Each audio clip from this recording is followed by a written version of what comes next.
পিআরের বিষয়ে সিদ্ধান্ত আগামী সংসদের উপর ছেড়ে দেওয়ার পরামর্শ দিলেন বিএনপির মহাসচিব মির্জা ফখরুল ইসলাম আলমগীর। নির্বাচনে জিতে সরকার গঠনে জনগণের সহযোগিতাও চেয়েছেন তিনি। আর গণতন্ত্র পুনরুদ্ধারে নির্বাচনের বিকল্প নেই বললেন বিএনপি চেয়ারপারসনের উপদেষ্টা আমানুল্লাহ আমান। রাজধানীতে আলাদা অনুষ্ঠানে তারা এসব কথা বলেন। তানজিদ ভুঁইয়ার প্রতিবেদন।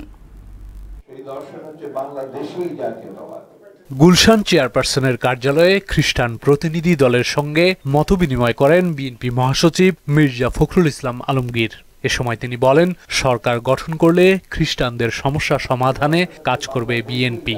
আগামী নির্বাচনে জনগণ আরেকবার রায় দেবে যে এই বাংলাদেশের মানুষ সত্যিকার অর্থেই তারা অসাম্প্রদায়িক এবং তারা বাংলাদেশি জাতীয়তা বিশ্বাস করেন। ৭১ ভুলে নতুন চিন্তা চাপিয়ে দিলে জনগণ তা মানবে না। সুষ্ঠু নির্বাচনের পথকে বাধাগ্রস্ত করতে অপচেষ্টা চলছে বলে অভিযোগ করেন মহাসচিব। সুষ্ঠু অবাধ নির্বাচন সকলের কাছে গ্রহণযোগ্য নির্বাচনের ব্যবস্থা করবেন তারা চেষ্টা করছেন, নির্বাচন কমিশন চেষ্টা করছে, কিন্তু মাঝে মাঝেই আমরা এমন কতগুলো বিষয় দেখতে পাই যে বিষয়গুলো আমাদেরকে একটু উদ্বিগ্ন করে তোলে। বাংলাদেশের সমাজের, রাষ্ট্রের, জাতির আত্মাদের সোল, এই সোলটা কিন্তু 1971 সালে আমরা এই অসাম্প্রদায়িক একটা বাংলাদেশ, এই বাংলাদেশ নির্মাণ করার জন্য কিন্তু আমাদের সেই সোল আছে। এই সোলকে আমরা নষ্ট হতে দিতে চাই না।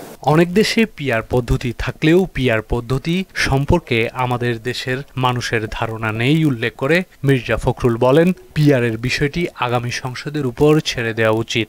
সেই জন্য আমরা খুব পরিষ্কার করে বলেছি যে এই বিষয়টা ওই আগামী পার্লামেন্টের উপরে ছেড়ে দিতে হবে, কিন্তু এটার সঙ্গে আমাদের দেশের মানুষ কিন্তু খুব বেশি পরিচিত না। আমরা অ্যাডাল্ট ফ্র্যাঞ্চাইজ বুঝি, অর্থাৎ এক ব্যক্তি এক ভোট, এটাকে আমরা বুঝি। সেভাবেই আমরা আপনার এই গত 50 বছর ধরে, তারও আগে থেকে আমরা সেভাবেই, ইনফ্যাক্ট ব্রিটিশ পিরিয়ড থেকে এই বিষয়টা, এই পদ্ধতিতে এখানে কিন্তু নির্বাচন হয়েছে। এদিকে জাতীয় প্রেস ক্লাবে এক স্মরণ সভায় বিএনপি চেয়ারপারসনের উপদেষ্টা আমানুল্লাহ আমান স্বাধীনতা বিরোধীরা নির্বাচন বানচালের ষড়যন্ত্র করছে বলে অভিযোগ করেন। স্বাধীনতার সময় যাদের বিতর্কিত ভূমিকা ছিল তারা আজকে পিআর পদ্ধতির নামে নির্বাচন বানচালের চেষ্টা করছে, কিন্তু নির্বাচন বানচাল করা যাবে না। গণতন্ত্র পুনরুদ্ধারের বাধা জনগণ রুখে দেবে বলেও হুঁশিয়ারি দেন বিএনপির এই নেতা। বিএনপির ভারপ্রাপ্ত চেয়ারম্যান তারেক রহমান এই নির্বাচনে অংশগ্রহণ করবেন। তানজিদ ভুঁইয়া, মোহনা সংবাদ, ঢাকা।